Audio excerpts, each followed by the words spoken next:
Hi, everybody, and welcome back to another edition of Beyond the Cage.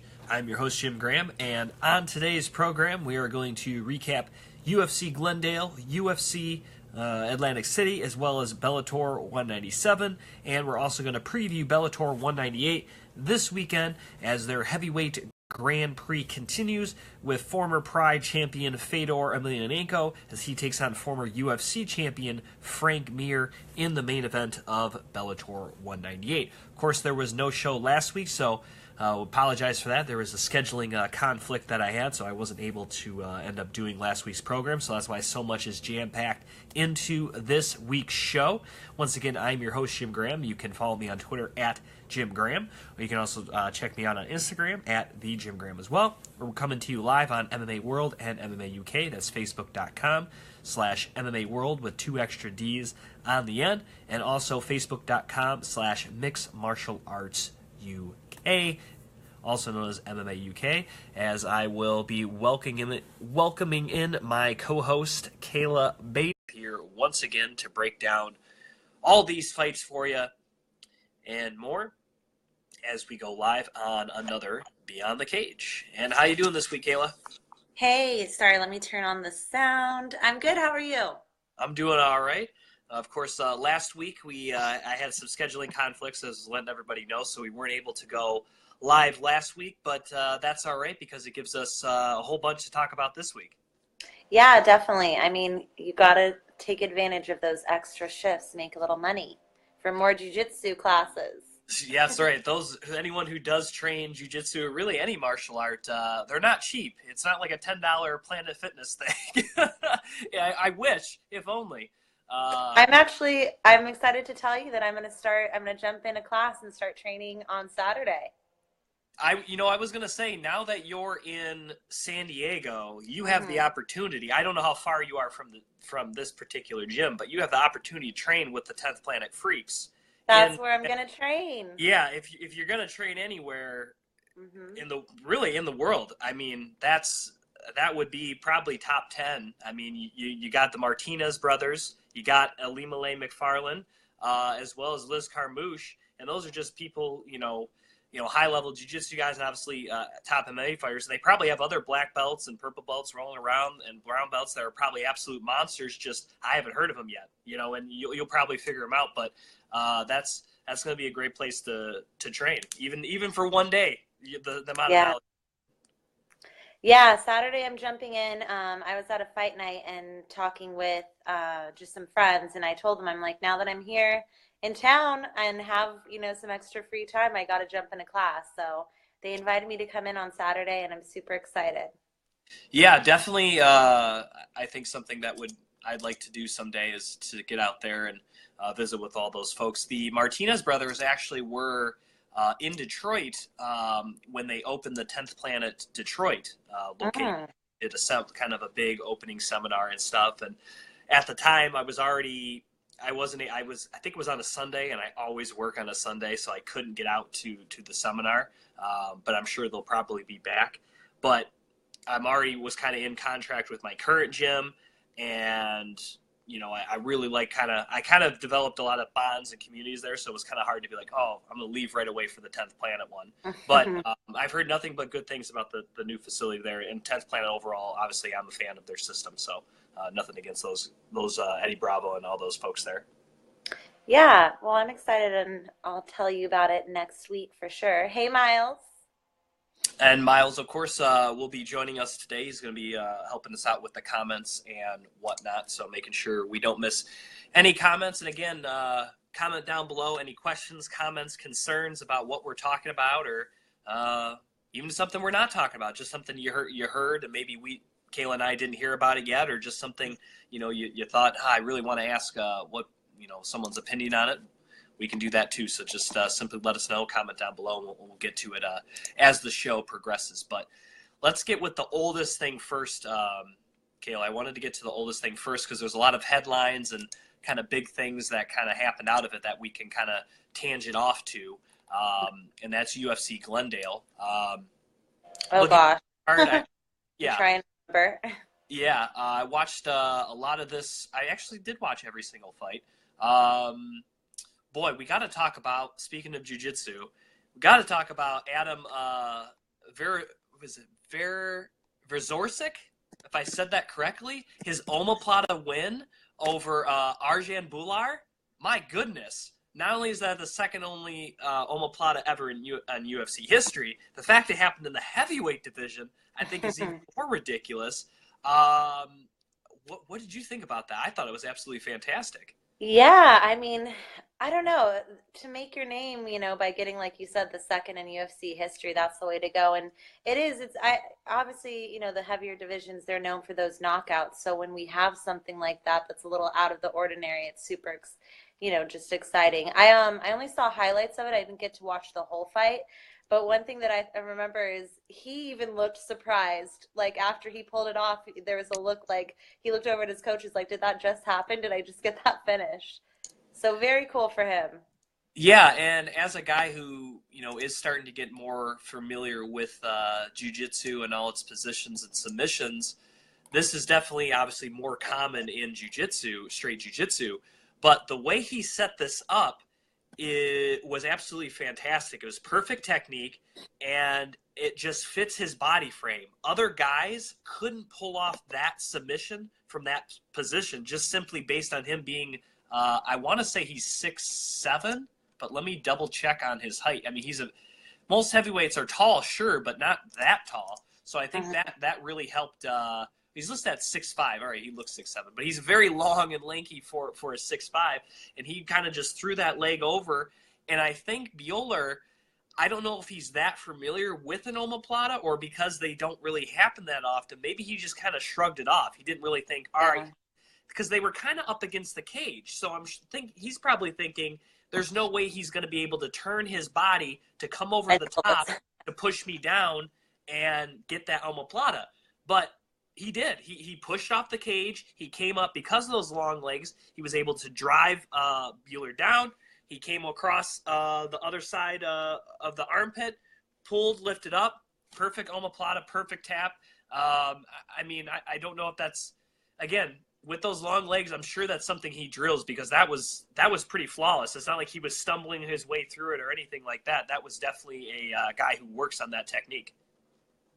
Yeah, and I mean anyone that wants to come in there and be a little bit more innovative and jump in and pull and go for those crazy submissions, especially in that division, I think is exciting.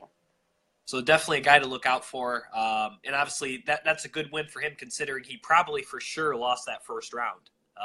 Beulah definitely had him up against down on the ground, was landing ground and pound, had control that whole first round. So that's another thing. He saw an opportunity for a submission probably based off of the action that happened in round one. Speaking of high-level jiu-jitsu, Gilbert Burns obviously didn't even use his high-level jiu-jitsu, Kayla, as he pretty much blasted through a short-notice replacement Dan Murray with some big, powerful bombs, landed that big punch there, and Murray was speaking of dancing around, we'll talk more about that, but Murray was definitely out, and it kind of almost looked like the way he crumpled, it looked like he almost may have knocked him out again when his own head fell onto his knee.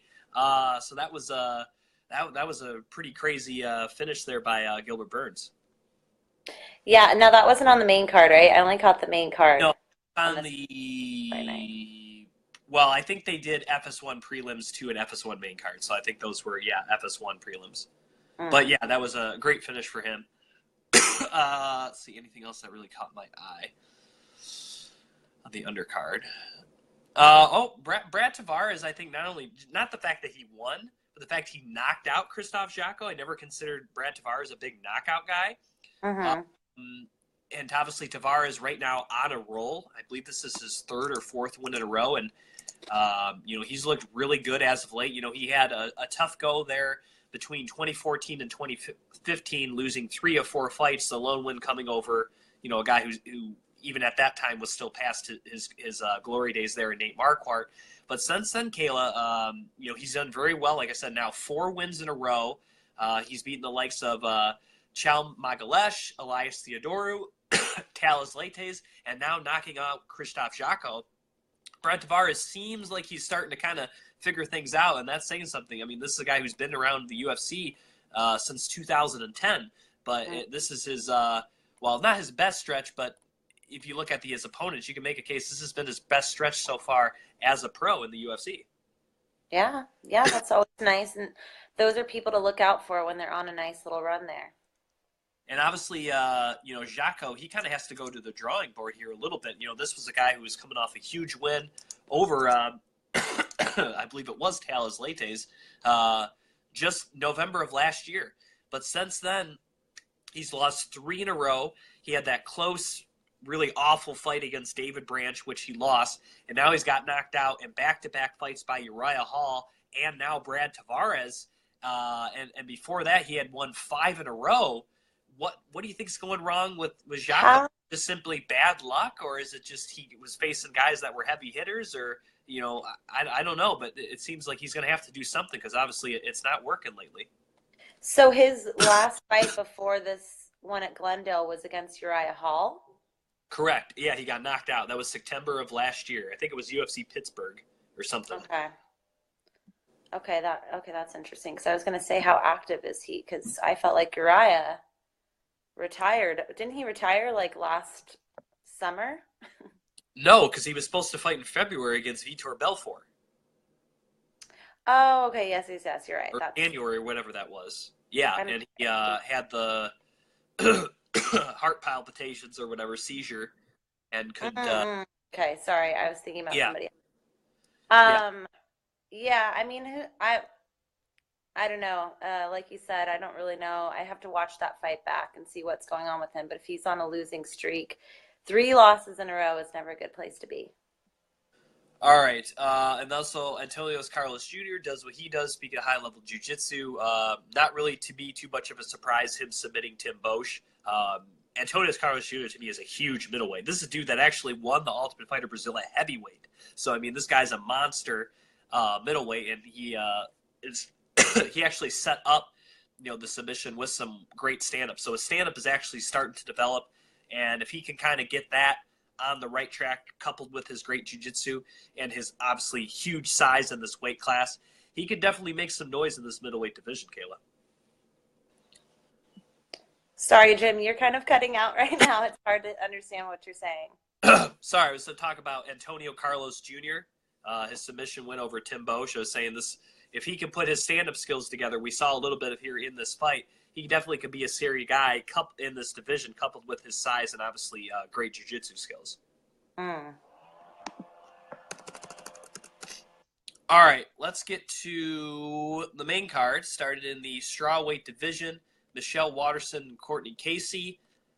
I'm going to be honest, I know there were some other great fights and great performances, but this one, I mean, I can't argue with the main event, but this one definitely, on probably any other night, would have been fight of the night, Kayla. These two women just went at it, and you could tell Waterson was probably the faster of the two fighters, probably a little better skilled, but Courtney Casey is a really big girl in this weight class, and you also consider Waterson being a former 105 fighter, was definitely giving up a lot of size and strength to the Arizona native, and despite all that, she really gritted through it. She took a lot of hard shots from Casey. Tough, grueling grappling exchanges trying to get a girl of that size down to the ground. When it was all said and done, Michelle Waterson comes up with the split. Excuse me. I knew this was going to be a close fight, but I thought Casey had edged it out. I think her submission attempts is why I would have gave her this fight, but I can't argue too much because both girls definitely laid it all out of the line 2 weeks ago. Yeah, this is interesting because I want your opinion on. I think one, I agree, definitely worthy of fight of the night. A great performance for both ladies because I feel like both of them were in such a place where Courtney was having a lot of criticism of whether or not she can pull off an exciting fight. Michelle was obviously at a weird part of her career on a losing streak. What I thought was interesting is a lot of people were saying the reason why they favored Casey is, again, people have opinions about, judging and how you score certain rounds and score top control. A lot of people were saying, Michelle the whole time, even though she was on top, was defending submissions. Is that something that you think that they should change? Is that why you favored it for Casey? Yeah, because under the scoring criteria, submission defense is not rewarded. Submission offense is. And according to Fight Metrics, she was credited with 3 official submission attempts. She was probably really only close to me on 1 for finishing on that 1 armbar up against the cage. But she was threatening with them. I think Waterson was doing some damage, but I mean, really, when you look over at the overall stats, Waterson only slightly struck Casey in terms of landed strikes, 77 to 64, and Casey, however, did throw more, 126 to 103. So while you could say, well, she's the one that actually brought the fight to the ground. She was 3 of 4 on her takedowns. She landed 1 takedown in every single round. You could make a case for control and stuff, and I do see that it was a very close fight. Michelle definitely earned herself a round in there. I don't think it was anything crazy like that. It's just, to me, really the 3rd round is what it came down to, how you score that 3rd round. And if you look at the stats, Waterson did have 1 takedown of 2 attempts. She outstruck her 27 to 19, and one of Casey's 3 submission attempts came in that round as well. So I don't know. That round was very close, but like I said, I think I probably would have gave it to Courtney Casey. But again, I could see how you could score it for Waterson, though. Yeah, I mean, either way, I think it was just such a nice performance between both ladies. I mean, down to the last 30 seconds, and hearing Courtney Casey scream because she was so close to getting that arm bar. It's one of those fights that both ladies kind of were rewarded in it, even though Courtney Casey didn't get that win. And I think what was interesting is so many people were talking about the size difference, and Michelle was able to, either use that size to her advantage, or might be a lot stronger than people think, since she is the smaller girl in the division. Well, she's the more technical, and you could say she's the more skilled fighter. And I think that's the thing. If you can use technique and leverage, even if you're a smaller person, like you keep on bringing to jiu-jitsu, but that's the point, though. That's kind of the point of the martial arts. So if you can use superior technique, you can help kind of combat that, size and strength advantage that your opponent may have. But I think what this fight showed, is that while Waterson obviously supremely skilled, I don't think she's going to be able to get to the top. No offense to Courtney Casey. Courtney is you could still say a young fighter, still an up-and-coming fighter, but you barely got past Courtney Casey. And, yeah, she's just one big girl. You know what I mean? And so as much as I like Michelle Waterson, to me this fight was really proving that, she's probably not going to be able to get the top of it. She just is too small. And it's unfortunate because she's supremely talented. It's just the fact that UFC doesn't have a 105. I don't think they're going to be adding a 105 anytime soon. I mean, she's going to be able to have, exciting matches. She's going to be able to compete with a lot of these girls. But I think this fight showed that, this is probably as good as she's going to do, because when you look at someone who's also around the similar size, the current champion, Rose Namajunas, obviously she already took on Rose, didn't go very well for her, and that's just one of them. Imagine her against Jessica Andrade. You know what I mean? Imagine against her against Carolina. Imagine her against Claudia Gadelha. These are other really big girls, and obviously she could still fight, she could still have a career, but I think this fight really showed me, like, I'm not sure if she can really get to that.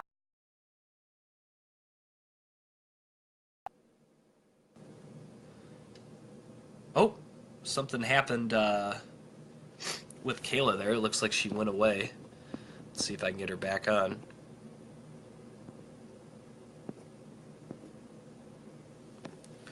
Well, we'll get Kayla back here in a second. I guess we're having some technical problems with her. But moving on to the so that was Michelle Waterson against Courtney Casey. Obviously, I picked that fight wrong. I had Casey winning. Israel Adesanya against Martin Vettori. Let's see. All right, let's see if we can get Kayla back on here.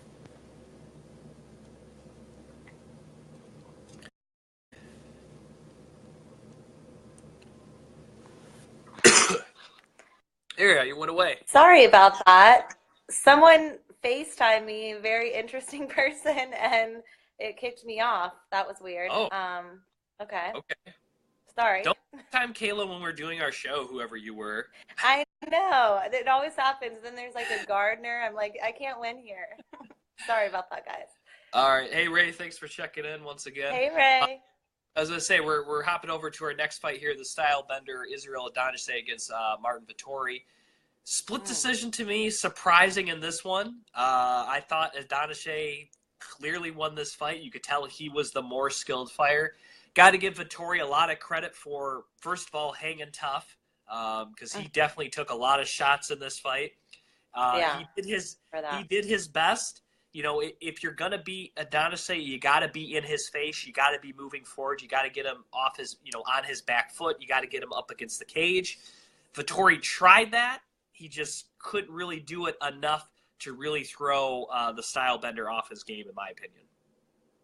Yeah, I mean, and it's all of that experience, I think. There's going to have to be someone that's very skilled on the feet to be able to, give him a good fight and a good run.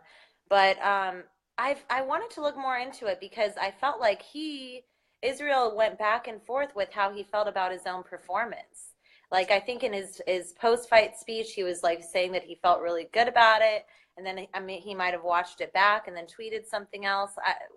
Do you know what's the latest of how he felt about his performance? Well, I mean, he may be disappointed because he didn't get a knockout.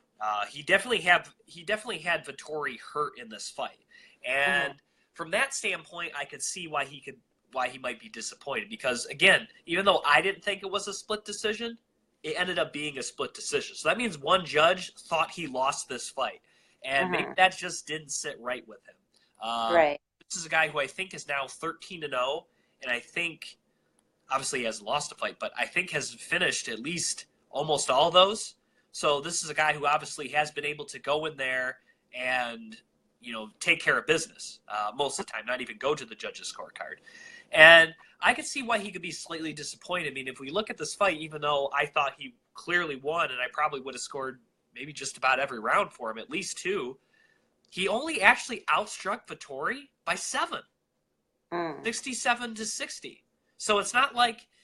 So that's what I'm saying. Vettori had some, signs. He threw 169 strikes. He tried 6 takedowns. 2 of them are successful. But the thing is, Adesanya popped right back up. As soon as he went down. So from that standpoint, he should be happy because the guy tried to take him down, and he once again was able to pop up and keep the fight where he has the perceived advantage. But where he could be disappointed is in his accuracy, because he only landed 67 to 134. So better than Vettori did, obviously, but probably not to the level of his standard for a guy that is such a talented striker. And so, while yes, he did get the win, he did take a little bit of a challenge for a guy that definitely is very tough, very aggressive, and can hit hard. But, I could see why he could be disappointed with that, because that's the guy he did definitely have hurt. And I think if he put a little more output on him, Kayla, I think he probably could have got a knockout very easily. Like, if he would have had 169 thrown, I don't think that thing even goes to the scorecards. And when you're talking like you're the big dog in the division, you got to back it up. Right. I mean, and the thing is, I would say he gets the win, right? But this was, compared to his last fight, I wouldn't say this was the same type of performance. I would say his last fight, they probably was in the A range. This, you could say, was maybe a B or C range. It was good. It was good enough to get a win, but it wasn't something if that was the first time you had seen the style bender, you would go, what's everyone talking about with this guy? You wouldn't probably. Right. All right, next fight, Alex Oliveira against Carlos Condit. I will say, Kayla, I did call this one on short notice. The Brazilian cowboy, Alex Oliveira, as much as I love Carlos Condit, that layoff coupled with the injuries, the Neil Magny fight, we saw a little bit of the old Carlos in there. We saw a little bit of a mixing up and stuff. We saw him, kind of going for submissions off his back and stuff. But you could tell it's just not the same guy anymore. You could tell he's kind of lost a little something. I don't know if that's fire. I don't know if it's edge. I don't know if it's motivation. I don't know if it's a little bit of skill. I think it's kind of all those things in one. But he's just not he's not the natural born killer anymore. He's just not that guy that you can send against any welterweight and just expect him to have a war and usually come out on top. It just doesn't seem like he quite has that, because the Brazilian Cowboy ate everything that he had and just kept coming, throwing damage, hitting hard, and obviously got him in a very deep choke, a situation where I would say a couple of years ago he might get knocked out, but he definitely wouldn't get finished like that. So all the credit in the world to the Brazilian Cowboy, because I think this is his best UFC performance to date, especially when you add in the short notice nature, quality of even a guy on the decline.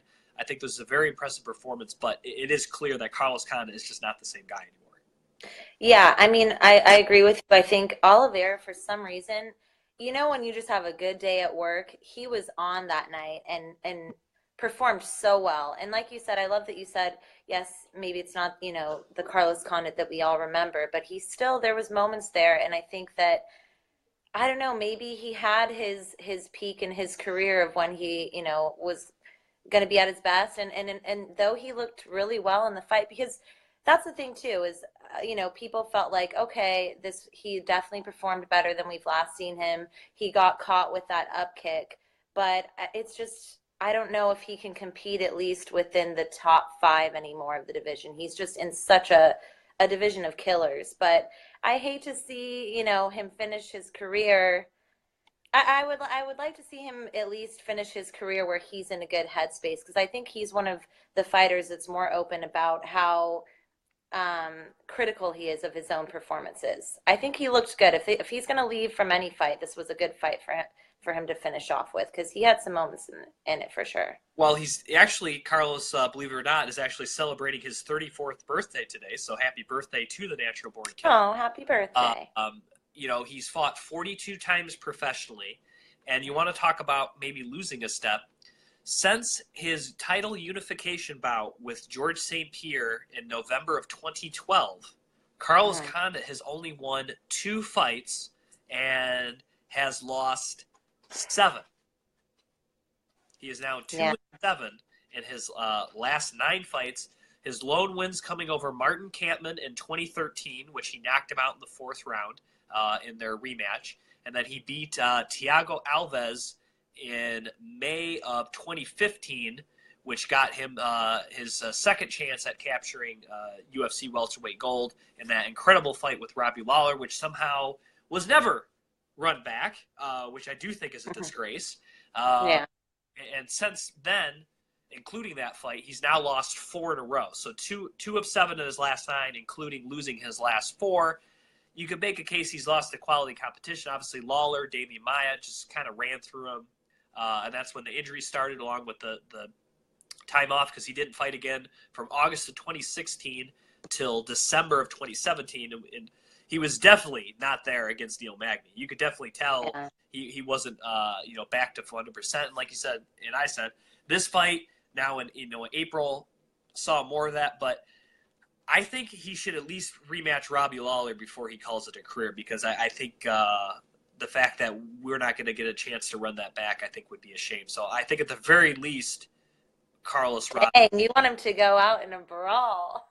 I mean, we should have seen that fight immediately after, in my opinion. I don't know why we didn't, but we didn't. And I think considering Carlos, and really Robbie probably doesn't have that many fights left in him either. I mean, after the way he got mauled by Rafael Dos Anjos, I think he's going to be starting, looking to, he's a guy in his mid-30s as well. So I think before both those guys call it a career, we have to see him run it back. Yeah.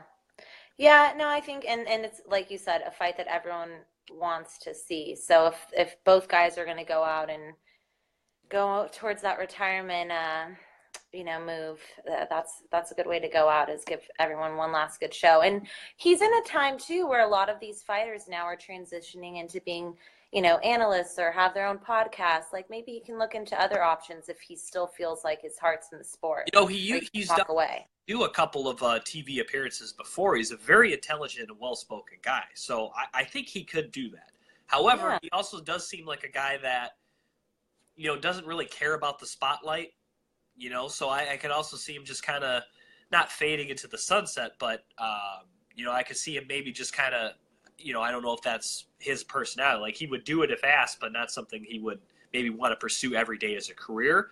But I also think he would be a great guy to be a coach there at Jackson Wink. I mean, that guy has a multitude of skills, and he's a very well-rounded fighter. He's been to the top of the hill, and he's had some of the best fights in WEC and UFC history. So if you can't learn something from that guy, then you're in the wrong business. So I think he's definitely a guy that could very easily transition into some type of coaching role, either at Jackson's Wink or if he wanted to open up his own gym. Right. Well, we'll see. All right, let's get to that main event. Talk about a fight. Talk about two guys that like to make it bloody. Dustin Poirier versus Justin Gaethje. Round one, Kayla, I definitely thought it was Dustin Poirier. His power punches, his great technique, the fact they were straight, and obviously Gaethje, with kind of being so loosey-goosey, with his guard. He was trying, though. I thought we did see Gaethje do more shelling up, trying to actually do a little defense in this fight, more than maybe any fight I've ever seen. Even go back to his World Series of Fighting days, you saw him do a little more of this. A little more. After his first out, yeah. I would hope to be a little bit more defensive. Not nearly enough as he probably should have, but a little more. But I thought the Diamond definitely got the first round, as proven by the strikes as he outstruck Justin Gaethje 63-34. And this is just round one, Kayla. He threw up 132 strikes, the Diamond. In round one, we just said Adonijay threw 134 for his whole fight. Yeah. Dustin did that in 1 5-minute round. But that's what Justin Gaethje pulls out of his opponents, too. I mean, both guys. But surprisingly, though, you thought it was kind of a little more tit for tat. Justin Gaethje actually only threw 64 strikes in that first round. As crazy. Were they all legs? Let's see. Let me bring up the damage report here. In round one, he threw 24 strikes to the legs of Dustin Poirier. So, yes. Wow. And of the amount of rounds, that was the most leg strikes that Dustin Poirier took, too, in terms of number of hits, landed or even thrown. So, round one still went to Dustin, though, but round two is when those leg kicks really started to take advantage. Now, in that round, it still didn't hamper Dustin Poirier yet, because he still threw 125 strikes in this round two. You thought, oh, he's done, right? 125. So in the first two rounds, he threw 250 strikes. Crazy. Very crazy. Ridiculous. Even in a 5-round fight, if someone threw 250 strikes, you're like, wow, that's not bad. No, he did it in 2 rounds. Justin Gaethje actually upped his output, 85. He landed 46. However, he shut Dustin Poirier down on those takedown attempts as Poirier was trying to get away from those leg kicks. He tried 0 for 3 on the takedowns. Round 3 again, to me, went to the hometown guy in Justin Gaethje. Finally, the output for Dustin Poirier went to a more reasonable 76 thrown strikes, 56 for Gaethje. But in terms of landed, Dustin Poirier just slightly outlanded Gaethje 40-34. However, as we mentioned with those legs, he ate another 15 leg kicks in that one out of 17 thrown, which is the second highest thrown. So he was eating them. He was hurting. But somehow, Kayla, he was able to come into round 4 despite barely being able to stand. We saw him get dropped once from the leg kicks. You could tell he was not moving very well from it. And I think he knew things were starting to not go well for him. I think he knew if he took any more leg kicks, he wouldn't be able to stand, and that Gaethje probably could shoot it very easily at that point, which surprisingly, Kayla, Gaethje shot no takedowns in this fight. Despite all that damage he did to the league leg, you think he would have tried one? A little surprising. However, never tried a takedown, and Poirier, I think, he just gritted down his mouthpiece and just, all right, he goes, if I'm going to take leg kicks, I'm going to go out swinging.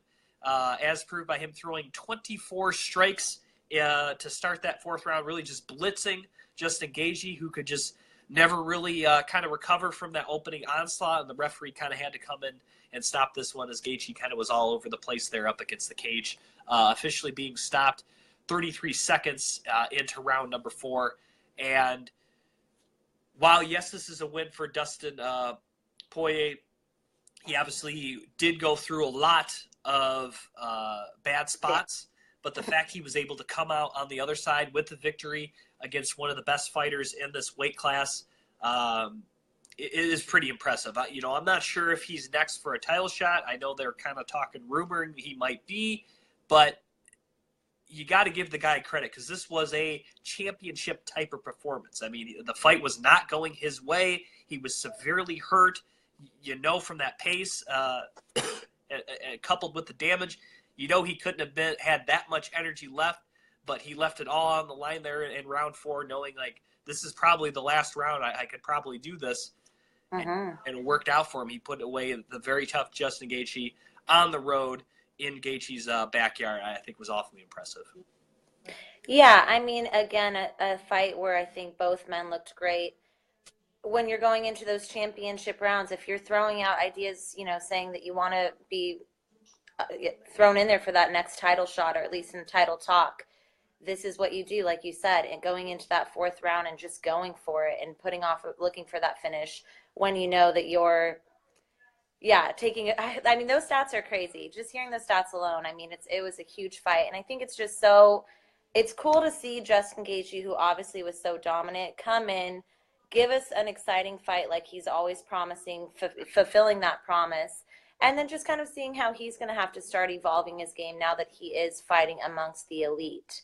Because he looked great. I mean, he's still performing and changing his style because obviously his usual style isn't going to work against some of these guys like Dustin Poirier, and the closer he gets to those title contenders and champion. Right. Now, if this was a 3-round fight, it probably would have ended as a draw because of the point taken away.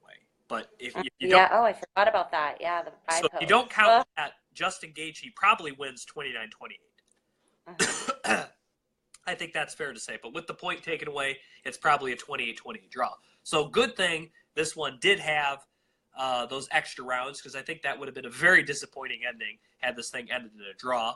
So I'm glad we had that opportunity to kind of go into 2 more rounds. And for Justin Gaethje, again, defense is definitely a part of it. Learning to maybe not accept so many shots in the pocket, maybe using a little more footwork to kind of slide. Like his teammate there in Colorado, who also trains under Trevor Whitman, Rose Namajunas, who did a pretty good job, sliding from a lot of those shots from Joanna. So maybe he could take out a page out of his teammate's book, Rose. So maybe adding a more mindset to his game. And also, like I said, with all the damage he did to that lead leg, the fact that this guy is an All-American wrestler and shot 0 takedowns in a fight that went to the 4th round, I also think is pretty crazy. And I don't know if that was game plan or if that was just Gaethje just, thinking that everything was going his way right. But I think that would have been a situation maybe towards the end of that 3rd round for him to at least try a takedown, because we know Dustin with that lead leg, I don't think probably could have stopped it. But isn't that exciting that this is his 3rd fight in the UFC, or 2nd fight? 3rd. He has so much more in his skill set that he can pull out. So that's also very exciting. I mean, I hope he eventually does, because we want him to stay fighting amongst these top guys. But that right there, the fact that he has that whole wrestling background that we haven't seen yet, he better fight till October or November, though, Kayla. He needs some time to rest. He's taken for sure. 2 incredible fights where he's gotten knocked out for the first time in his career. They're also the 2 losses that he's ever had in his career. He needs to take at least 6 months off just to relax. Yeah. And Dustin Poirier too. Dustin Poirier probably shouldn't fight till November or December either, because let the division figure out what they're doing. Right. So with that in mind, that brings us to another big time lightweight fight that happened last weekend at the Boardwalk in Atlantic City. Great night of fights. We saw a really nice we saw a push kick to the body from Sair Bahaduruza, who was able to knock out Lulian Chagas. He just caught it right. It wasn't so much a push like this. The toes kind of went into the stomach there, and when you catch a kick like that with the toes, you can get a knockout like that. Just took the win right out of his Brazilian counterpart, was able to get the win. So very nice win for Sair. You don't see those knockouts too often, but I like that one.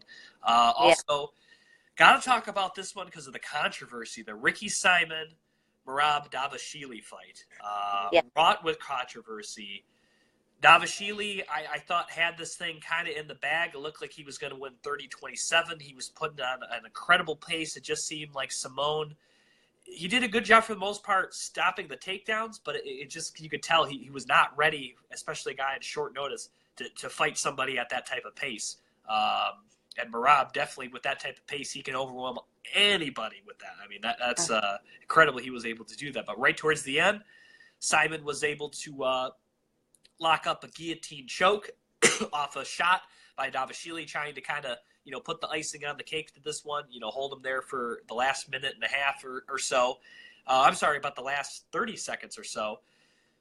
Simone, I can remember that. Simone locks up the guillotine, actually was able to sweep, pull, mount, so it becomes a mounted guillotine. He loses actually the grip of his left hand. He's choking with the right, continues to choke with the right hand.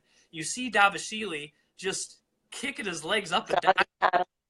That wasn't doing anything. That's not how you get out of a guillotine choke. You tuck the neck and you get the hand, especially one hand. So I don't know if he's never been in a guillotine choke, but it's like he completely forgot how to defend that. Regardless, time's running down. He hears the clap. Maybe he's just thinking, I could just gut this thing out, get the win. Yeah. He does. And this is what I think. I don't think he went out. I think if your head has been in that tight of a squeeze for, like I said, 30, 40 seconds, and then it's over and the guy lets go, I don't think your first instinct is to just get up right away. I think you're going to lay there for a second, right? Mm-hmm. Is that fair? I mean, I don't know. So I think he just kind of lays there for a second going, oh, thank God, I'm not getting choked. So you see him kind of lay there for a second. He starts to get up. Then all the officials, the doctors or stuff are checking him out. The referee then decides, again, there's no bell to answer. The fight's over to me. There's no getting up, and he has to answer the bell for the next round. Ray, all I have to say is thumbs up. There was a thumbs up given there during the choke as well, I think in the last 10 seconds. But I don't like this call, Kayla. I think, because here's the thing. You go, well, he could have tapped. Of course he could have tapped. Duh, that's always an option. But if he taps, he for sure loses, right? Mm-hmm. There's no debating that. Mm-hmm. But if he doesn't tap, like he did, he didn't tap, he's good to go, goes to decision, he probably gets 30-27, very least 29-28. To me, this is a judgment call by the referee. Mm-hmm. And it wasn't like this was due to strikes where you could tell the guy was all bloodied and battered or anything like that. It was during a choke, which is a blunt choke. You probably need a minute to get your breathing, and you're going to be fine. It's not something that's going to take you out long term or anything, and he was moving around a little bit there. I disagree with Big John. Says it was kind of like what happened to Grape. No, I disagree with that. I like Big John, but I wouldn't compare those two scenarios. Gray Maynard for sure slammed his head on the mat and was for sure out, and Rob Emerson had a broken rib. I could see how they could say it, but not the same, because that didn't happen as the round expired. But I guess I could kind of see, I guess he was trying to compare it, but I wouldn't compare it to that. But thanks for the comment, though, Ray. That's not you. I'm just saying for Big John, that's a weird thing to draw a comparison to. But this was a judgment call, and I think this was the wrong judgment. I don't think that should have been called. I think that was completely the referee's decision, because the doctors obviously got him. They started to see he was breathing and everything, and was medically fine to walk out of the cage. Like I said, he just needed a second to recover. But I think this was a really bad call. But what do you think, Kayla? Sorry, I kind of rambled there. No worries. I just think the East Coast, I don't know, there always has to be one weird controversial fight, and I just think that yeah, I mean, I don't know. I'm not as knowledgeable about what's considered a technical knockout, and I was trying to read and educate myself, and I looked on Twitter and through articles and everything that's been written post this. I don't know, it's just one of those tricky, weird fights where a decision has to be made, and unfortunately this ref went one way and has to stick with it. But I also think maybe there was a weird outcome because of the technique of his defense against this, submission was a little strange too. I don't know. It was, but like I said, it's a choke. It's obviously going to hamper your breathing. So when the choke is relieved, it's going to take you a second for your body to fully come back and breathe. But nothing happened to, you know what I mean? Like, getting caught in a choke doesn't hurt you. It simply stops you momentarily. You know what I mean? Like, and in the moment when the fight was over, I definitely didn't think that that was the outcome. That I would think that if that fight ended the way that it did, and our first reaction is, okay, he was out, the ref just, was slow to catch it. But most people's reaction to it was just like, holy hell, he survived that, till the end of the round. So because the reason I say it's such a bad decision is because, again, he could tap. That's the way to relieve the pressure the quickest, right? You simply tap out. But then he for sure loses. You know what I mean? So you can't say, well, he could have tapped. Because all he had to do was hold on and not tap, and he should have gotten a victory. He was clearly up on the scorecards. You know what I mean? And like I said, it wasn't like he was not tapping, getting repeatedly punched in the face and getting, swollen eyes and blood and cuts and stuff like that. I could actually see more of a reason to call the fight a technical knockout as the bell expires if something like that happens, because the guy clearly took damage, but on a chokehold, no. Heck, I even say I wouldn't even call it on an armbar, or even the guy broke his arm. Because to me, that's, if you go to any jiu-jitsu competition, and I think we brought this up before, even if you break your arm during a competition, go see Roger Gracie versus Jacare Souza. Roger Gracie broke Jacare's arm. He did not tap. Roger was complaining that Jacare shouldn't continue with the broken arm, but Jacare didn't tap. Continued the match, took him down, held it there, won on points. But that's the rules. He didn't tap. He said he was good to continue. So that's what I mean. This was the end of the match. This wasn't the middle of the match, So and I think what's this disappointing, got robbed of a victory. That's what's disappointing too, is that if it had gone to decision, like you said, he was up on the scorecard. So that's what's a little bit more disappointed about it too. But it got people talking about him. It'll be something that's brought up with his next fight, probably get him another, main card slot. So. Right, and Ray, as I said earlier, and you're saying it now, it definitely didn't seem like he had defended a guillotine choke before, because, like I said, you tuck the neck, you get the arms, and you pull, and with one arm in those last 25, 30 seconds, I don't know what he was doing there. I don't know if that was adrenaline or maybe he was cutting off so much circulation to his brain he forgot how to think how to get out of guillotine choke. I'm not sure. All right, let's get to that main card. Boy, Dan Hooker, his last fight. Got that finish over the Bone Crusher, a fight where he was losing. The Bone Crusher shot that ill-advised takedown. He locked it up and got the submission. A lot of people were kind of like, what just happened? Because that's not how they were expecting. The crowd was kind of stunned. He's like, well, I got the victory. He's acting all cheerful. Well, everyone in the crowd's like, man, that guy was getting his butt whooped. And he got the victory, so he thought, all right, even though he got the win, can he perform better this time against a guy who's a very solid veteran, Jim Miller, in his backyard? The answer was yes. The answer was he followed up that with a much better performance. And now all of a sudden, Dan Hooker went from a guy where I wasn't really taking very seriously, Kayla, when he first started coming into the UFC. I'm going to be honest. I mean, looking at how he started, which again I believe was at 145 pounds. Believe it or not, he had the win over Ian Entwistle. Then he lost to Maximo Blanco, a guy he was like way bigger than. Then, surprisingly, again, he had another upset. He took on Hatsu Hioki, was able to knock him out. That was impressive. Then he had the loss to Yair Rodriguez. Again, no kind of shame in that. Was able to beat Mark Adiva. And then, lost to Jason Knight. And that was his last fight at 45. Decided, I've kind of had mixed results here at 45. I'm a guy that's 6 foot tall.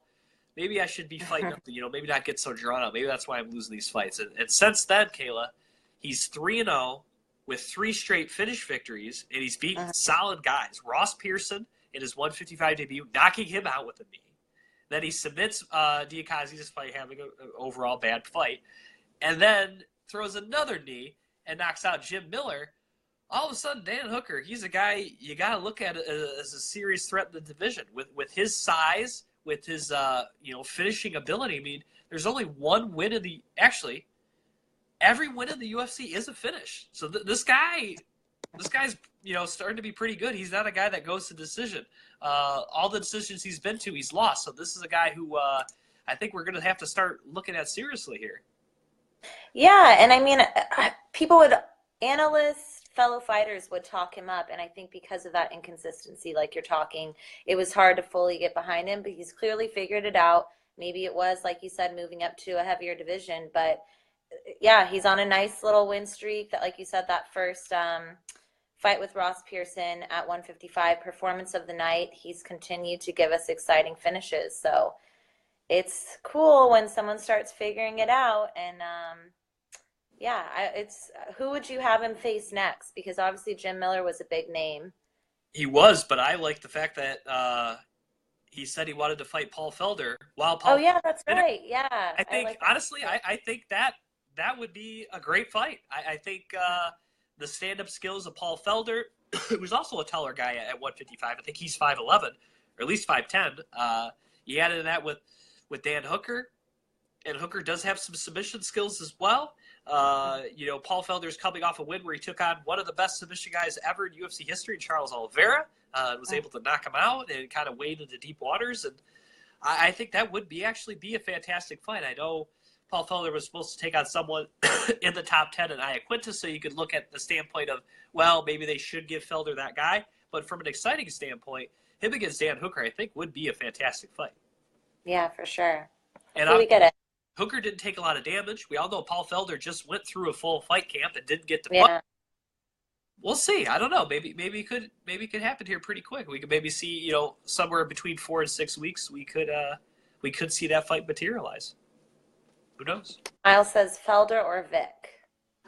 James, again, because of the height thing, because James Vick's also 6'1", so I think that also from the fact that James Vick probably for the first time in his career will fight someone actually as tall as him at 155 pounds, I think also would be very intriguing. All right, next fight of the night. Speaking of intriguing, I know a lot of our viewers coming over from the MMA UK page were excited to see this guy, and I was too. The Welshman Brett Johns taking on the Funk Master Aljamain Sterling. And I think in this fight, Caleb, Brett Johns definitely showed that he has skills. He definitely can go in there, compete with the top 10 of this division. But I think the conditioning is something that he's going to have to work on, because I think that's something that you could definitely tell was fading as this fight went on. And Aljamain Sterling was definitely the guy that seemed to be the fresher of the two fighters, and also a guy that I think is really starting to be a more competent stand-up fighter. When he first kind of came into the UFC, purely just a grappler. Didn't really have much stand-up skills, but I think we're really starting to see the evolution of his game, and every fight, his stand-up is just getting better. So this fight, we saw the next step of stand-up evolution in Aljamain Sterling, and I don't think Brett Johns was expecting that, because he's getting better every fight. So I think what Brett Johns saw was probably the best stand-up performance we've seen from Aljamain Sterling, and he wasn't quite sure how to combat that. He tried by using some takedowns, but he was only successful on 1 of 5. Sterling, very good wrestler, and even Sterling had some. Speaking of grappling exchange, Sterling also had trouble taking down Brett Johns. He was only successful on 3 of 9. However, 2 of those came in the 5th round, which again, I think Johns was tired from the pace that Sterling had put up in those first 2 rounds, and I don't think had a whole lot left in the tank. But he proved that he's definitely a tough guy that definitely hits hard. He had Sterling hurt in this fight, that's for sure. And if there's one thing I would say Brett Johns did wrong in this fight, was he had him hurt. I believe it was in that first round, Kayla. There was a moment right after he had him hurt, they clinched up against the cage, Johns putting Sterling's back up against, and they were in that position for about a minute and a half with very minimal strikes being thrown by Johns to Sterling. And I think that minute and a half of kind of holding him there allowed Sterling to recover and really come out in round 2 and start to kind of assert his dominance, because that's when round 2 Sterling started to pick things up. I mean, he threw 78 strikes, the most he did in this fight in any one round, and he landed 49 of them. And so to me, that's when this fight to me changed, is when Johns to me wasn't able to capitalize on hurting Aljamain Sterling. And I think even if he doesn't get a finish there, Kayla, if they don't clinch and he's able to land some more damage, I think that completely changes how this fight goes. Yeah, going into the third, Johns knew he had to look for a finish. He wasn't winning on the scorecards, but I think adding to what you're saying, Aljamain Sterling, his team, they just get it. They know that they see the potential that they have in this young fighter, and like you said, with each fight he's evolving. I think his loss was actually really great for his career. He might have been a little bit too hyped, thinking, being a little too confident in his skills and having a finish like that, and just had him go back to the drawing board and have them work on stuff to continue to evolve in each fight. I think he, like Kevin Lee, are just these young, evolved fighters that get it. Their team get it, that you have to be this well-rounded fighter, know how to control the fight, know how to pace yourself through the rounds, and just know where you're at, and know when you have to go into that third and just shut down everything that Brett Johns was going to be throwing at him for a finish. But a good performance for him. I like Aljamain Sterling. Yeah, this was a very nice win for him. I believe this is now, let me double check. The Funkmaster, I want to say 2 in a row, but I'm not 100% sure. Oh, no, it's 3 of his last 4. He did have that knockout loss to Marlon Moraes in his last fight, which, I mean, that's Marlon Moraes for you. But overall, he's done very well as of late. Like I said, winning 3 of his last 4 with wins over Augusto Mendez, obviously a very accomplished jiu-jitsu guy, as well as Hannah Barao, a former world champion as well. So now the win over Brett Johns. So, Sterling, like I said, definitely still very much in the mix in this bantamweight division. All right, let's get to the next fight. I'm not surprised David Branch won. I don't think that's the surprising part of that sentence or this fight, Kayla. It's the fact that he won by knockout. The fact that he was able to catch the super dangerous Thiago Santos, a guy who had come into this fight with 4 straight knockout victories, looking like an absolute monster, looking like a guy that was primed to make a run towards the top here. And David Branch, he talked about, he was working on it. We know he's a very high-level black belt, of course, under Renzo Gracie. And they said they worked in the camp that when we come in close, might be able to catch him over the top with the right. And all that film and studying paid off for the New York native, Kayla, as he was able to do just that. He saw the opportunity to throw that overhand right. It landed flush and did not let Santos recover. Yeah, you do your homework and you can find those openings and catch them. Very nice. Good one for him. Yeah, and if he could do stuff like that, Kayla, that makes him so much scarier because we already know how good of a jiu-jitsu guy he is. So if he can actually threaten people, not on the feet with power like this, and timing like this, then what's your plan B? Do you really want to shoot on him? Do you really want to be inside his guard? I don't think so. I wouldn't want to be. Mm-hmm. All right, speaking of big bombs, boy, this last fight had a lot of bombs. And talk about nicknames, too. We had Big Pretty against the Vanilla I love the nicknames. The heavyweight division. The first round, Justin Willis he landed a lot of bombs. And you got to give Chase Sherman credit because most guys that Big Pretty has gone up against are just simply flat on the canvas, knocked out. They don't get back up. So you got to give Chase Sherman credit for coming back up. However, Justin Willis didn't change as this fight went on. Mm-hmm. He stuck with throwing those wide looping shots. I get it. Chase was a little longer, a little taller, but those looping shots that take so much power, you could definitely tell was draining the big man. And the guy who's probably a little more technical striker in Chase Sherman started to come on, but to me didn't come on enough because of the damage and really didn't come on until that third round. That's the only round I really would have gave for Chase.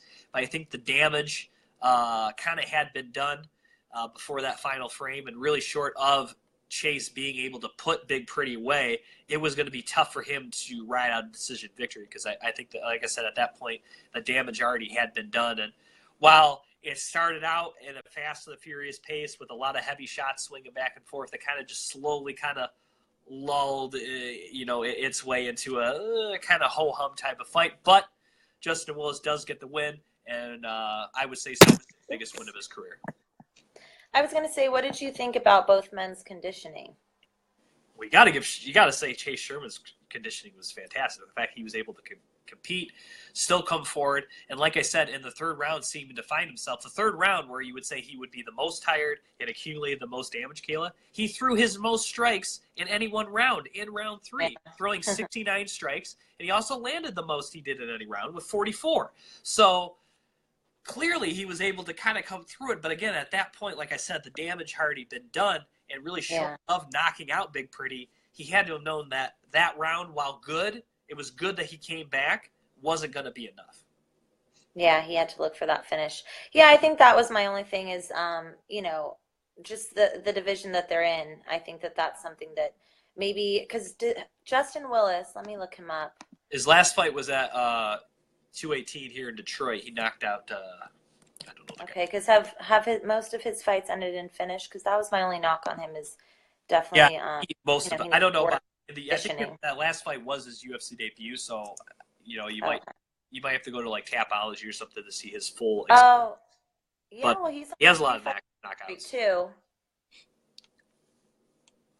Yeah, 3-fight win streak. His first fight into the UFC went to round 3 decision. But yeah, I mean, there's potential there for sure. I just think, he needs to work on his conditioning, but big personality, love his nickname, and we'll see. He's on a nice run so far.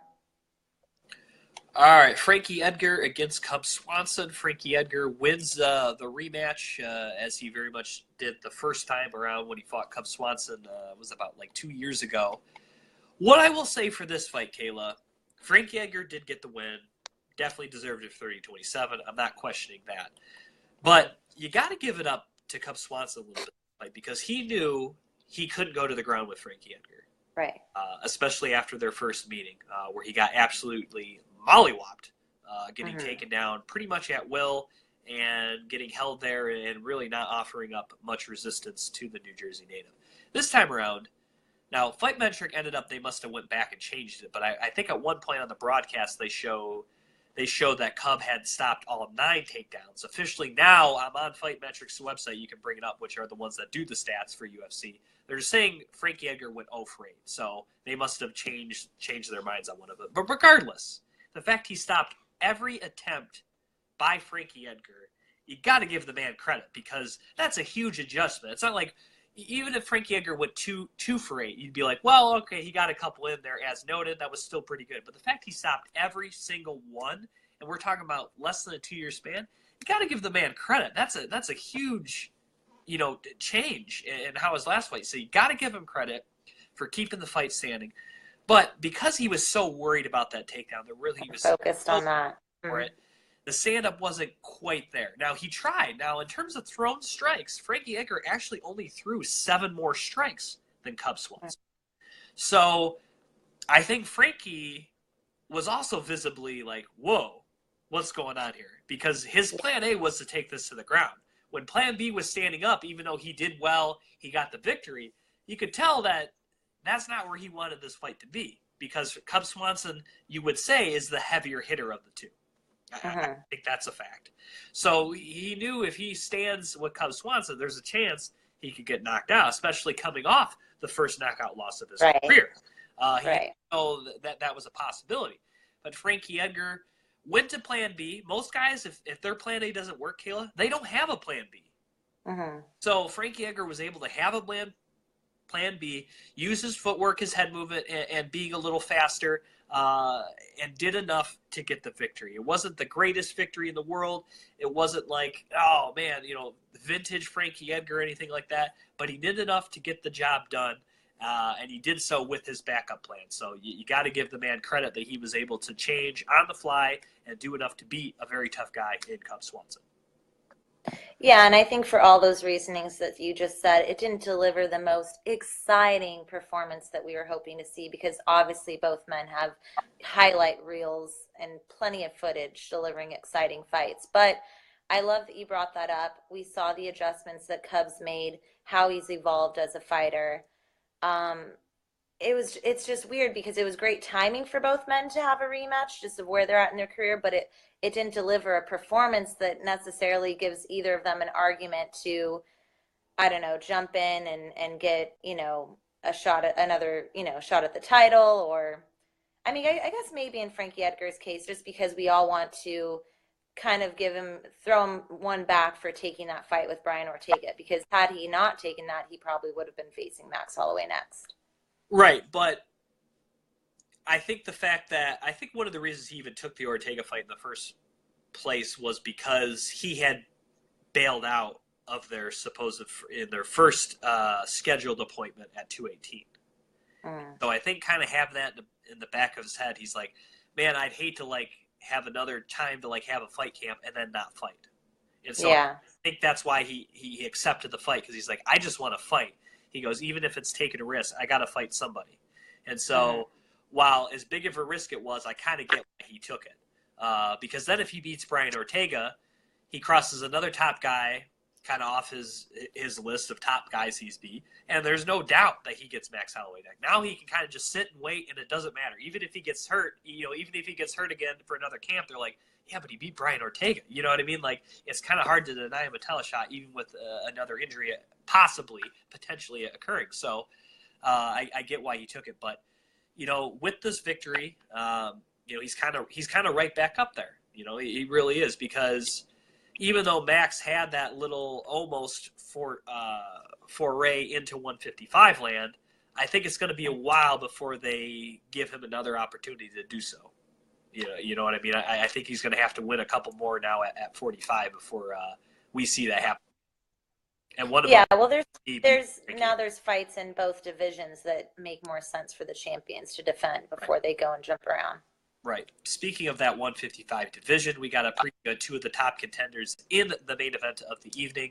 As my hometown guy, Kevin Lee, the Motown Phenom, took on, not originally from New Jersey, but he's called New Jersey home for about the last, 7 or 8 years or so, in Edson Barboza. So very much playing on the road was Kevin Lee.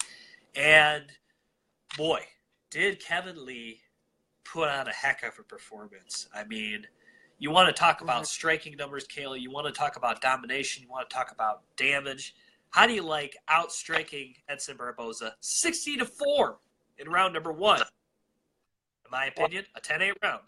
So you think, oh, all right, well, he got him the first round, right? Edson will be ready for it, right? Round 2 takes him out again. He outstrikes him 76-9.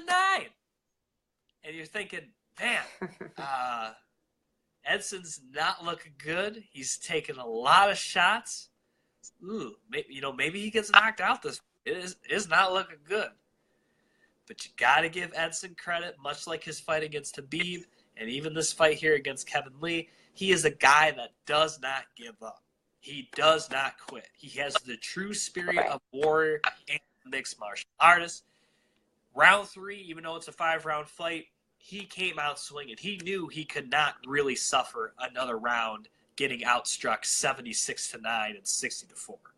He knew he couldn't do that. That ground and pound. So, yeah, he really made a point, and as Edson Barboza does, he was able to land one of those spinning wheel kicks, the foot coming crashing over the head. Kevin Lee, very reminiscent of another guy with Michigan ties, and Rashad Evans doing the stanky leg against Lyoto Machida. Very much did the stanky leg in that fight. He was for sure hurt. Somehow he was able to recover, Kayla. You probably give Barboza that round. He actually did outstrike him 30-19 in that round. But as that round started to end, Lee got another takedown, was landing some combinations of his own. And despite that, very close opportunity to finish round 4, Lee was able to recover, go right back on track, get another takedown, then outstrike him 64-5 in round number 4, which led to round 5, where I think Kevin Lee realized Barboza didn't have a lot left, even with the spinning wheel kick. And even though the striking numbers favored Barboza in that round 5, 16-14, and even in terms of thrown strikes in favor of the Brazilian, 30-27, the punches Lee were landing were seeming to have a lot more effect on Barboza than the other way around. And by that point, the damage he accrued, his face was all, you could see the welts and the bruises and the cuts and the his eyes. and His eye was bleeding profusely. There was a cut above his eye. It was coming into his eye. I think he had taken enough. It wasn't going his way. I don't know if he would have had enough for another wheel kick, to have enough zip on it to do something. I totally agree with this stoppage. If you don't like it, I'm sorry. I thought that was fine because Kevin Lee, other than that spinning wheel kick, he put it on Edson. And he did so at a very good pace for nearly 25 minutes. So if you were worried about Kevin Lee's conditioning, if you were worried about, he's going to get caught in his guard again for submission, you're worried about anything like that, I think Kevin Lee answered a lot of questions we had following that Tony Ferguson fight. And I think he proved a lot of people wrong. And maybe a lot of people thought, he wasn't ready for the big time or something. But this is his third main event for a row. He's had another, I think, overall pretty good performance. And once again, he comes out victorious, 2-1 now in main events. 2-3 in his last fight. And he did so against arguably the best striker in any division in the UFC or any division anywhere. And he absolutely dominated this fight just about from start to finish. Yeah, I mean, a main event, again, that delivers. We got a good grip on Edson Barbosa. Obviously, you can never sleep on him. He had his moment, almost caught him. Obviously, had heart, would have continued fighting had it not been stopped. But I also agree. I agree with the stoppage as well. And I think, like you said, I mean, Lee answered so many questions, showed that he's backing up all that talk, that he's right there to be, in talks with facing some of the other top guys in the division, if not a title shot soon. The only knock I have on him is the missing weight issue. That's the only thing that's stopping me from becoming a super Kevin Lee fan and getting behind him, saying, yes, you are worthy of that title shot. If you're trying to talk that big game and get that, shot against the champ, you have to get that weight cut in order. But he did miss weight on short notice with the staph infection against Tony Ferguson, though. Right. So his coaches, now I don't like this, but his coach, I haven't heard Kevin say this himself, but his coach there at Extreme Couture said they couldn't get into the sauna early enough on Thursday or Friday morning, and hence why he couldn't cut that extra 2 pounds or 1.5 pounds or whatever it was that he missed by. However, because of the early weigh-ins, they give you time to come back and weigh in. So then why didn't he try to re-in if all it was simply he couldn't get into the sauna early enough? That's all I'm saying. Not saying Kevin did anything wrong by not reattempting, but for his coach to kind of come out and say that, I don't know if that's something Kevin put him up to, or the coach is just trying to, cover for his fighter, but I don't like that. Just own up to it. You missed it. It happens. Just don't let it happen again. Exactly. Yeah. Just don't let it happen again, because you have all this opportunity. You obviously have the skills to get that title shot soon. So just don't let it happen again. Yeah. I just didn't like the fact that that's kind of how it came out. I forget what show he was on, but I had heard that and I was like, come on, dude, let's. Sometimes better just to stay silent. Yeah. Don't be something about the sauna not being open early enough, because that's something you should know ahead of time. You should manage your schedule to know, all right, well, if we need the sauna to cut weight and I'd like to get in there at 7, but the sauna don't open till 8, then you should know that. It shouldn't be you just show up there at 7 and be like, oh, sorry, bro, it ain't open yet. You got to make other plans. You got to know it. And again, that's, to me, on the coach and on the manager or whatever. That's not on Kevin Lee. You know what I mean? Sure. All right. So Ray says, please talk about Bellator 198 Fader versus we Mir. Will. This is where I have to check out, though, guys. You and Ray will have to, and Miles have to continue on. Very exciting fight, though. I'm happy to recap next week. We're just kind of, we'll talk about it casually, Kayla, if you want to stick around. It's nothing. I'm going to go. I gotta go. I have so much work I have to do before work. Right. But well, if that's the case, that's fine. But real quickly, before you head out here, before I talk about Bellator, we obviously had Kevin Lee get a win. We had Dustin Poirier get a win. Both guys, you could argue, a shot at Khabib Nurmagomedov. There's also a guy, I think, out there that people are kind of sleeping on by the name of Eddie Alvarez, who also had a win over Justin Gaethje. So, do you think I would consider it, do you kind of think Poirier should leapfrog Eddie Alvarez?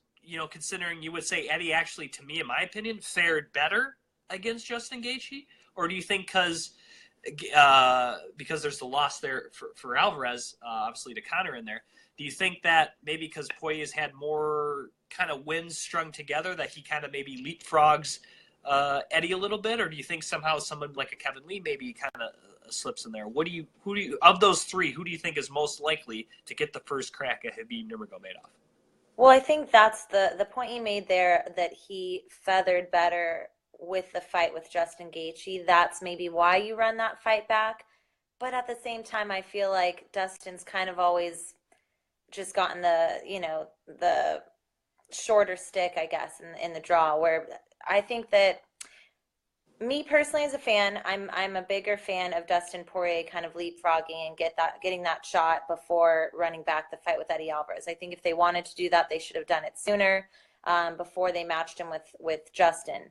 But and then we have Kevin Lee missing weight. I don't know. I'm more in favor of Dustin getting the title shot before the other two. I favor Eddie. I think Kevin needs one more fight too before he gets a shot against Khabib. Well, since we have three guys, one of those three is getting a title shot, and the other two fight each other for the number one contender. That's why we're actually in a good. Whoever you make your case for, the other two would just fight each other. So if Dustin Poirier gets it, we get Kevin Lee, Eddie Alvarez. If Eddie Alvarez gets it, we get Dustin Poirier, Kevin Lee. And if somehow Kevin Lee, sneaks in, we get the rematch between Alvarez and Poirier. So any scenario, unless we have a certain person come in and mess up everyone's plans. That's true, because who knows? Maybe Tony somehow magically comes back sooner than everybody expected, or Max Holloway destroys Brian Ortega, then all of a sudden he's calling about moving up and fighting the champ. Or someone figures out their court issues and gets that fight in Russia. For sure. All right, I'll let you go, Kayla. I'm going to stay on. Thanks for joining me again here on this week. I'm going to stay a few more minutes and talk a little Bellator, as our viewer Ray was talking about. So, all right, we'll see you next week, Kayla. All right, cool. See you later, guys. All right, so thanks for Kayla coming on, talking a little UFC breakdowns with me. I'm going to stay on for a few more minutes here. Going to fly solo. Thanks, everyone, for sticking around. Again, I'm your host, Jim Graham. You can follow me on Twitter at Jim Graham. That was Kayla Beatty. You can check her out on Twitter at fangirl_MMA, and that's also her Instagram handle as well. But we had Bellator 197, which was on the 13th of April. We saw Michael Chandler pretty much dominate Brandon Gertz. I mean, Gertz is definitely a very tough guy, very exciting, but not too surprising to see Michael Chandler get by him. Of course, this was supposed to be his rematch with Brett Primus for the lightweight championship. We didn't get to see that. Assuming Primus doesn't get hurt again, I'm assuming we'll just get that fight later sometime this year. However, we did see a very nice victory by AJ McKee. I would say this is the best guy he's taken on so far in Bellator, a guy who I think could possibly fight for the featherweight title next. I know that's crazy, maybe a little crazy to say, but they've brought him along to me very nice, very slowly kind of taking on better guys. I know there's the talk of him taking on James Gallagher. If they want to do that first just because that already was supposed to happen, I'm fine with. But if they want to give him, Emmanuel Sanchez, a Daniel Weichel, obviously even Daniel Strauss, or obviously the champion Pitbull, I think any of those four fights would be good, but obviously the Gallagher fight is something that I think a lot of people want to see, so I wouldn't be surprised with that either. Logan Storley, he got to win. He out-wrestled the guy. I'm not going to really kind of go over that, but you got to get Baby Slice, a.k.a. Kevin Ferguson Jr., taking on Devin Brock. Once again, uses the punches to set up the submission, and he's now done that 2 times in a row. And boy, you got to say the guy's definitely got skills. He's a young man who has obviously some of his father's power, even being a lot smaller than his father. And I think a guy that took that learning experience, losing in his Bellator debut, and has done very well nicely. And I think if they can kind of bring him along, much like they've done to AJ McKee and some other young guys, I think he's going to be just fine, but definitely a guy I'm going to look out for. even if his father wasn't a former fighter and who he was, this would definitely be a guy I'd be looking at. And he's definitely, so far in his last 2 fights, has not disappointed. And I'm very much looking forward to how his career progresses, this next 6 months to a year. But let's get to what is the big show for Bellator. Bellator 198 from the Allstate Arena in Chicago, IL. Starting with the prelims at 7 p.m. Eastern. That's 4 on the left coast. And we're getting to that main card at 9 p.m. Eastern, 6 in the west. And if I did my math correctly, for our viewers on MMA UK, that's going to be 2 a.m. Greenwich Mean Time. So, awesome. How about that? All right. So we got it here. Bellator 198. Looking over here at the main card, we're going to start. Speaking of the UK, we're going to start with a guy who's been training a lot with Conor McGregor recently, mostly known for his jiu-jitsu, that being Dillon Danis. He will be making his professional mixed martial arts debut against the guy by the name of Kyle Walker. It's going to be a catchweight 175 bout. Walker is currently 2-4 in his career. Again, at 175 pounds, this catcher will be. Dillon Danis is 5'11". I believe he's competed mostly at 170 in jiu-jitsu, so he shouldn't have any problem making the 175. Obviously, how will Kyle Walker deal with a very legit Brazilian jiu-jitsu black belt? Will he be able to keep the fight standing? And also, what does Dillon Danis' stand-up look like?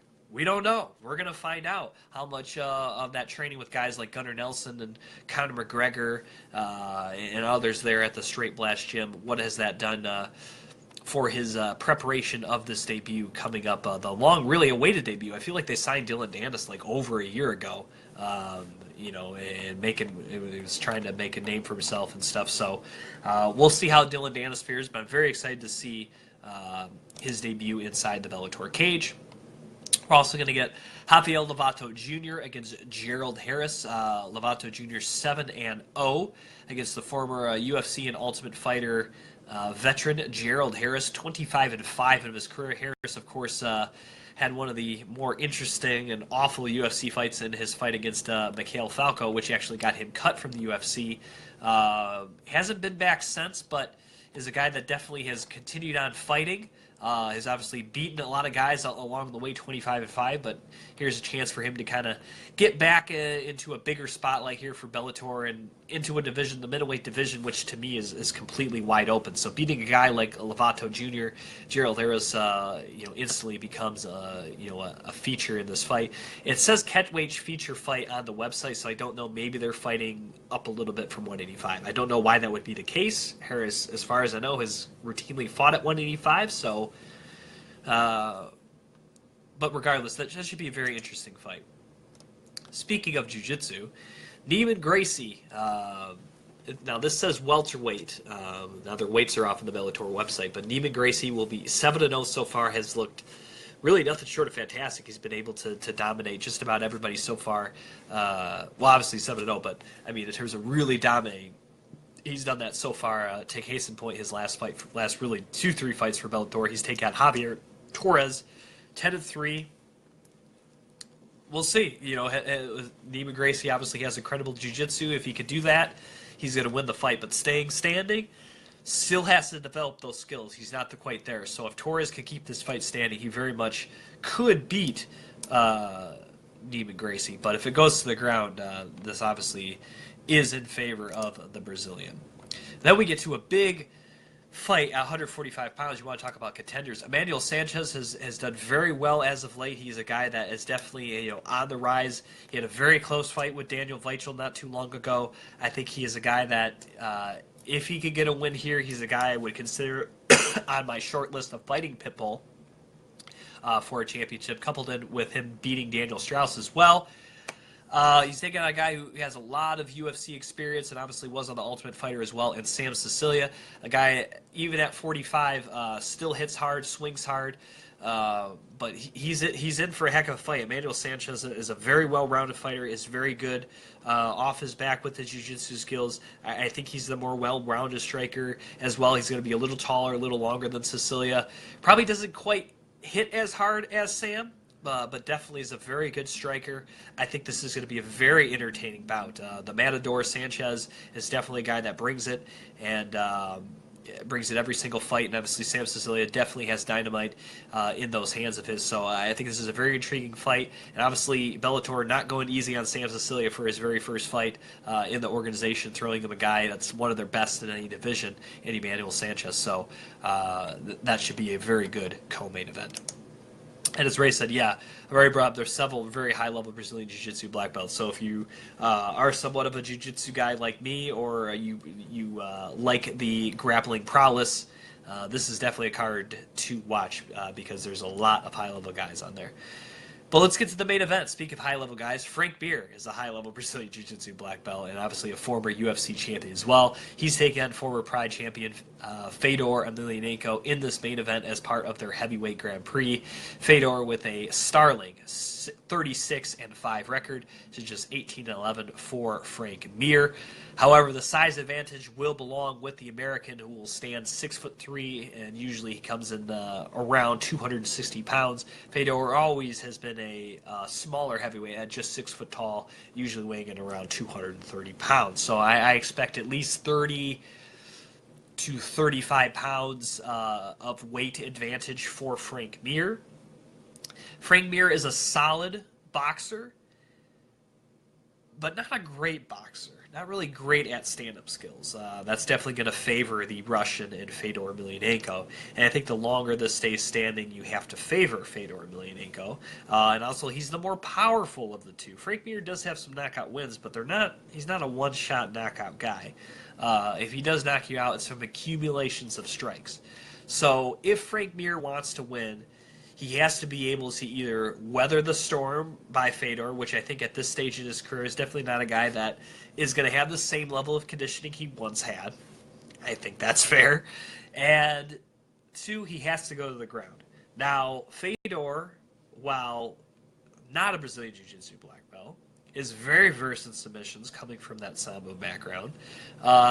He's come close to being submitted, hasn't.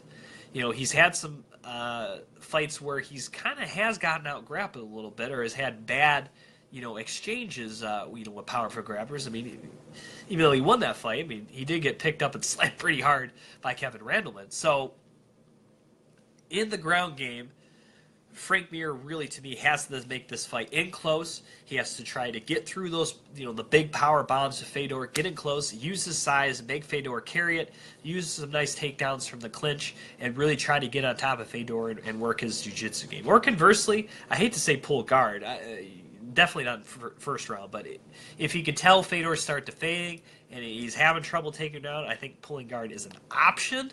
I would say it's a very low BC, maybe that's your E or F option, but it's possibly there just because I think Frank Mir is so good off his back, and obviously we know one of Fedor's losses is losing to another great heavyweight jiu-jitsu guy in Fabricio Verdum, and I would say Mir has comparable jiu-jitsu skills to that. So off his back, Frank Mir should feel very comfortable, and I really like to kind of just see where this fight takes place, because if it takes place in close or obviously on the ground, Frank Mir has the advantage. The longer it's kind of at range, or even kind of in the phone booth type range, the fight belongs to the Russian Fedor Emelianenko. So, very intriguing fight. It would have been nice to see these two kind of clash it out, during their primes, right when, obviously Fedor was the champion over the Pride, and obviously Frank Mir was the champion over the UFC. Would have been nice, but we do get it now, and we get to see maybe a little bit of what that would have been like in their prime. And I think it's a good main event. It's a good fight.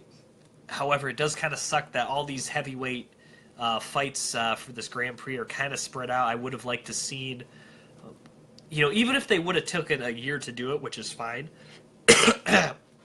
would have been nice to have one or two of the quarterfinals on at the same time to kind of try to time it out better instead of having it sprout like this, but that's just me. Anyways, so that's Bellator 198. That's coming to you this weekend on the Paramount Network here in the United States, but check your local listings for where it may be in your part of the world. So thanks to everybody for checking in. As Ray said, they're going to have that Fan Fest. Hoist Gracie's going to be there as well. So have fun there, Ray, and have fun for everybody in Chicago at the Allstate Arena checking out Bellator 198. Once again, I'm your host, Jim Graham. You can follow me on Twitter at Jim Graham.